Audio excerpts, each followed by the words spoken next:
Good evening, everybody. Good evening. My name is Crystal. If you like my videos, please smash that like button. Please do subscribe. Alexa, what's the time, please? It's 7:23 p.m. So I've just come back from taking Max for a walk.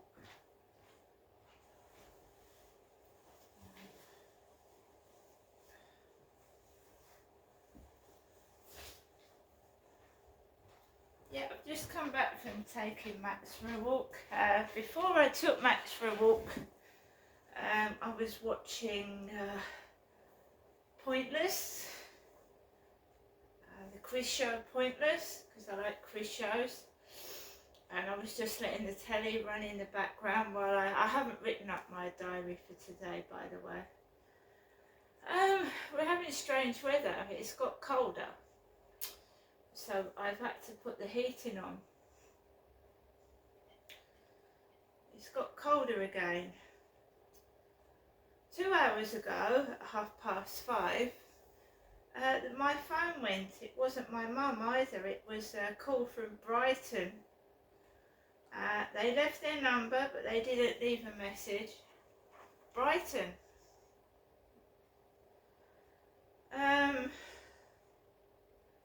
So yeah, good evening. It's the time of the evening, which either make myself a cup of tea, hot chocolate, whatever, and just relax for the rest of the evening. I put a stop to the stupidity.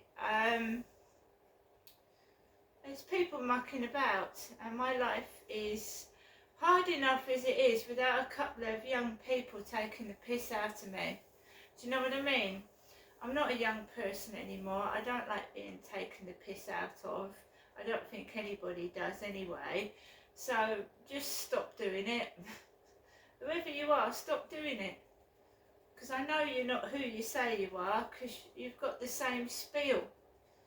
Every time you contact me, whether it's a year, 2, 3 years later, you're talking the same way.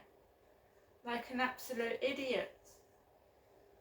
I'm not interested in you, and you don't need to keep hiding under different profiles, because I know it's you.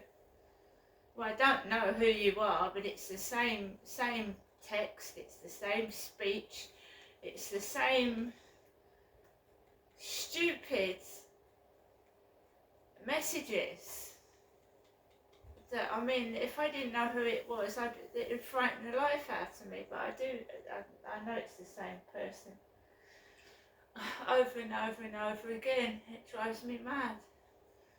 So, same as usual, my mum wants me to go up and see her this week before Easter holiday starts. Yeah, I have got adult children, I haven't got young children, so Easter for me is sat by myself and maybe having a hot cross bun or an Easter egg. What has happened to me is criminal. I can't turn back time, as the song Cher sings. If I could turn back time, I can't turn back time. And what's lost is lost, and what's gone is gone. And that's it. But I'm an older person. I know I'm not going to be able to compete with 20, 30-year-olds. I know that. So I just want to relax and take it easy. I don't do anything to anybody. I'm just outside walking my dog. And you know, getting exercise. So around 5 to 5, I get Max ready. I've been sat in my flat since 3 o'clock when I came back from walking Max at lunchtime. And I did manage to cook myself some lunch. I had salmon and Uncle Ben's rice and some beans. So I've eaten something and I had a breakfast. And that's it for me, because I feel bloated.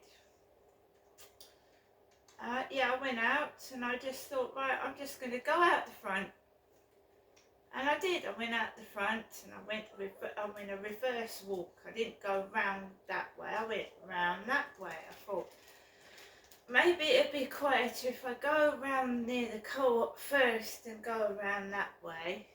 So that's what I did. Max has been grumpy today. He's been grumpy. And he hasn't really wanted to go out. It has got cold. It's got a bit nippy outside. So the usual joggers. Every morning I do a TikTok fitness video where I'm either lifting weights or I'm doing exercises. And this morning I tried to do a bit of jogging around the field. So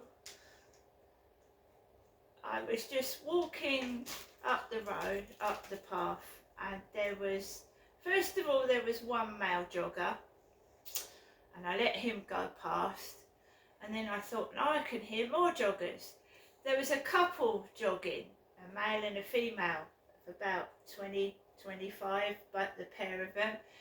They run past me, and the male jogger goes, and then the female jogger goes, oh, I think I might try a travel lodge. I think I might try a travel lodge, she says. And I've given up on men. I've given up on relationships. I'm just getting on with my own business. I don't want to hear other people's plans for the evening. I don't want to know what other people are doing. I just want to walk my dog. So he goes, and she goes, I think I'll try a travel lodge. They jog off. Normally I come back home and the subject is suicide, and it was on the television. I came back and they were talking about suicide on the channel I'd left on the TV. Suicide. Someone taking bodybuilding drugs, steroids, saying that they made him feel suicidal. And that's what I actually walked into when I came in the front door. Now I'm a female, I don't take steroids, I'm not a male fitness bloke. I'm a woman just trying to get rid of some belly flab from the menopause. So I come in and the telly's got this guy talking about how steroids made him feel suicidal. So I've switched the TV off. We're going to try LBC radio in a minute. But it's either cancer or suicide at the moment. And I am going through the menopause and I get mood swings and I can become very, very severely depressed. And I don't want to be depressed. I've got no reason to be depressed. But when you're going through the menopause, your hormone levels decrease and you can feel depressed for no reason. I mean, I've got everything to live for. I've got a lovely flat and I was happy, but my moods fluctuate with the menopause. And Nicola Bulley, you remember her? She was found in the river, wasn't she? And she was trying to control her menopausal symptoms with drink, alcohol. It's not funny, it can be serious. None of the doctors that I go to take anything I say seriously, they don't. I'm waiting for a phone consultation. I don't know what's going on with my body at the moment. It's changing, as in 1 minute I feel fit and the next minute I'm all bloated and all over the place, and sometimes I cannot control my emotions. No matter what I try to do, I cannot control them.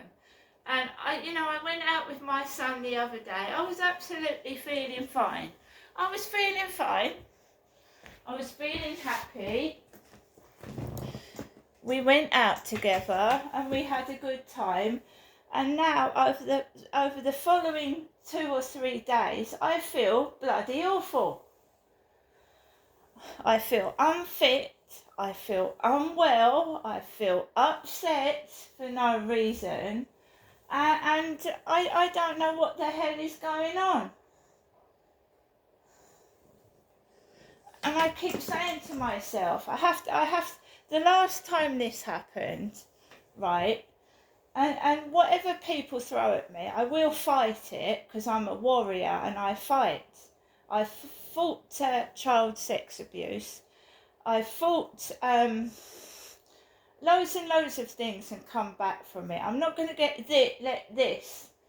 Now, this has happened once before, and I told one of my sons I thought I was going to have to go up to the hospital. Not because of a physical illness, but because I just came over all depressed for absolutely no bloody reason. And I couldn't stop it. And then one night I laid down and I said, you've got to shake yourself up out of this or you're going to sink into a black hole of depression. Now, it doesn't help when people are taking the piss and being nasty to you, you know. Doesn't help that. I'm not interested in what I look like. It does not bother me. And as for teeth, right, I'm in my 50s. I don't want fucking implants now. I don't want them now. It's too bloody late. Going through all that bloody trauma and all that pain. You know, they should have done it when I was younger, and that's it. That's the end of that. I don't want implants. You can keep your implants.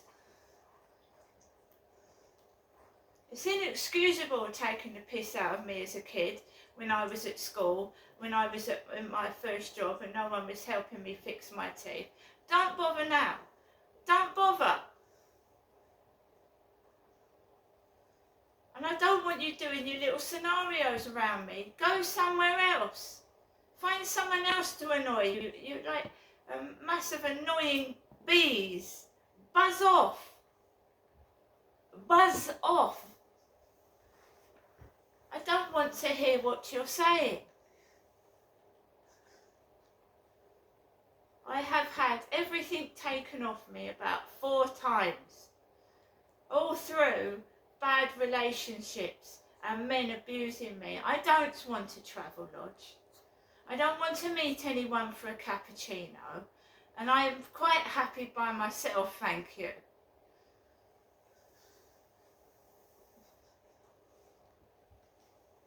And I don't want to go with anybody. I just forget it. So I'm back in my flat. I hope she gets her travel lodge, by the way.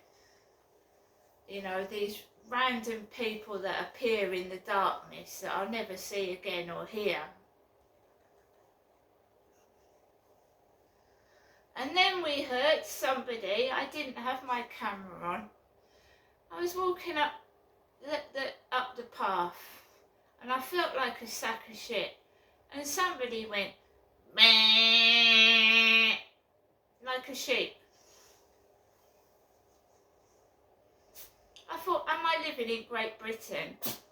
Am I seriously living in Great Britain? I thought I was living in a fucking zoo. Meh. What's wrong with people?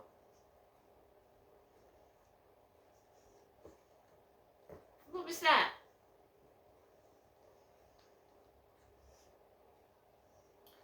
Anyway, back in my flat, I feel bloody awful. The menopause, and I don't know.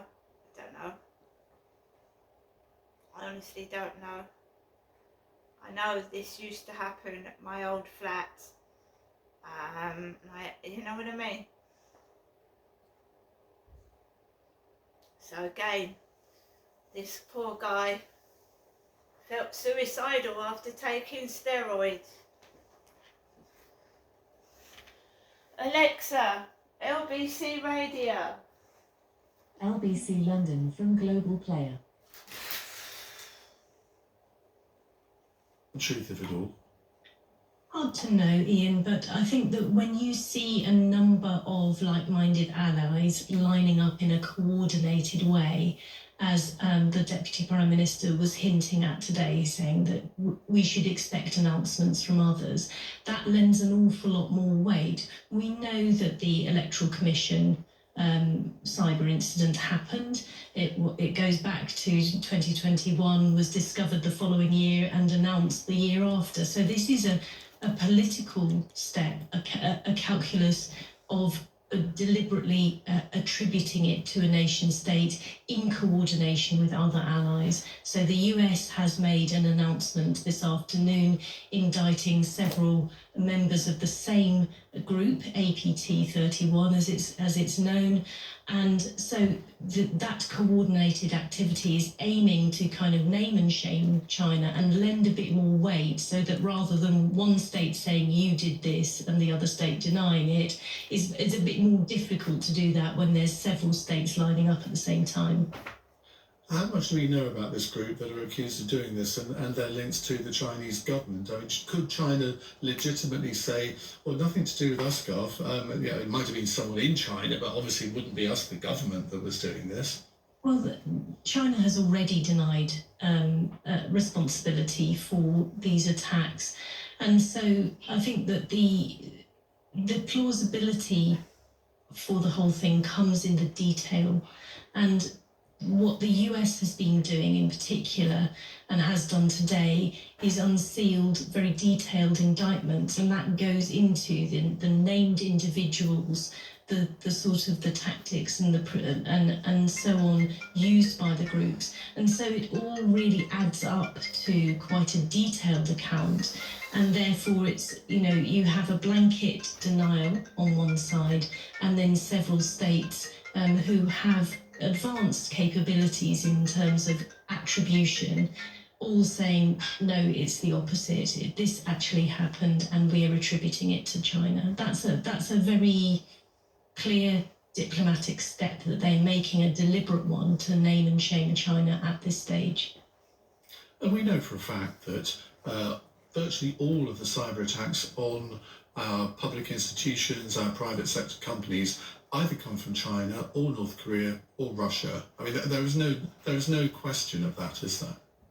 Well, there's also a lot of it's a muddy picture, because there's also a lot of cyber criminal activity, and whether those criminal gangs, which are often organised, they may well be located in countries that you've named. There is a criminal activity as well, there's also a whole range of other threats, like insider threats and frankly accidents that blur the picture. But if we're talking about the state-sponsored activities, but that with a political motivation rather than simply criminal, then those states do come front of mind for the likely culprits. Yes.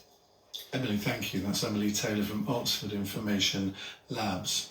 Now let's go back to the subject of Israel and Gaza and the developments of the United Nations today, and the fact that this Israeli minister has resigned from the government. People seem to be downplaying that. I wonder whether they're right to do so, because if that does effectively predate the exit of Benny Gantz from the war cabinet, I mean, you could argue that would have to be the prelude to the end of Benjamin Netanyahu as Israeli Prime Minister. Let's go to Morris in Woodside Park. Hello, Morris. Hi, and thanks for having me on. I always found your reporting since the 7th of October to be balanced. I'm grateful for that. I think you may be relatively alone in that, I'm afraid, Morris, but thank you. Well, that's as far as I can interpret how you've reported the facts on the ground.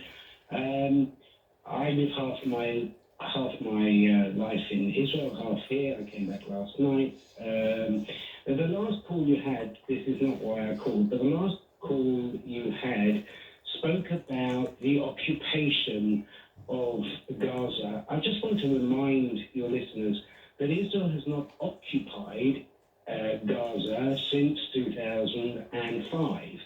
And the only reason that we are in Gaza now is in order to wield out Hamas, to destroy the military wing of Hamas, and to rid its people of tyrannical power that they themselves would love to see the back of. Just as a side note to that, I have a factory in Israel. I've been doing business, and we subcontract, and well, till the 7th of October, we subcontracted to a factory in Gaza in textiles. And the last meeting I had in Israel with the owner of the Gazan factory was a plea to Israel, and I quote him when he said, the best thing that could happen to the people of Gaza is if Israel came in and rid it of Hamas. They are more petrified, or were more petrified of Hamas than Israel, and that is the fact. So when people phone in and talk about the occupation of Israel of the Gaza Strip, I'm not quite sure we really understand what they're talking about. Just before you go on, the other side to that argument is that, yes, you are correct. In physical terms, Israel left Gaza in 2005. But in practical terms, people say, well, because it's restricted the supply of electricity, water, aid to Gaza, therefore it still effectively controls access to it.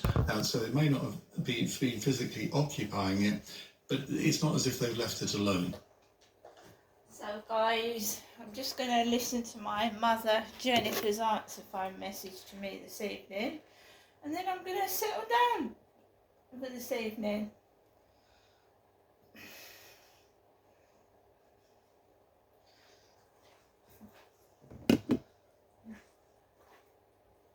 Welcome to your EE voicemail. You have 2 new messages and 6 saved messages. First new message. Received today at 2:47 p.m. Good afternoon, Janessa. This is your mother, Janessa, speaking to you from my landline phone, giving you the usual afternoon, daytime telephone call to let you know I'm thinking of you. Okay, Janessa? Hope you're having a good day. Bye for now. Message deleted. Next new message. Received today at 7:41 p.m.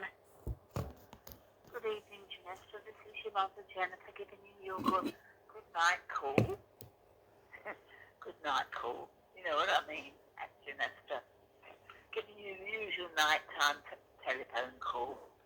Wishing you good night. God bless. And phone you tomorrow. Okay, Janessa? It was good speaking to you today. I really enjoyed it, and I hope to speak to you tomorrow. Okay, bye for now. Have a good night's sleep. Bye. Message deleted. Have a good night's sleep. Well,